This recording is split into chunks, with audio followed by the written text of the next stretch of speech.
Grazie Francesco, la tua spiegazione è molto brava.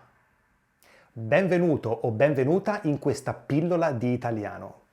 Questa frase è corretta? Una spiegazione può essere brava? No. Bravo è un aggettivo che si usa con riferimento a esseri animati, principalmente a persone, ma anche a animali. Io lo uso spesso con Hope, quando si comporta bene.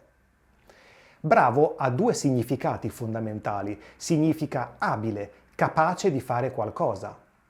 Luigi è un bravo avvocato. Sei bravo a cucinare? Significa anche onesto o di buon carattere. Loro sono brave persone. Paolino è un bravo ragazzo.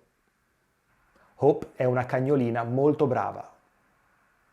La spiegazione non può essere capace, non può essere onesta e non può avere un carattere docile e buono. Quindi, come può essere una spiegazione? Stiamo parlando della qualità di qualcosa e quindi una spiegazione può essere buona. Se vuoi usare un aggettivo di grado maggiore, la tua spiegazione può essere ottima, eccellente. Andando più nello specifico, può essere una spiegazione chiara, precisa. Questi sono aggettivi che si usano per descrivere la qualità di qualcosa, in questo caso una spiegazione. E bene? Possiamo usare bene in questo caso?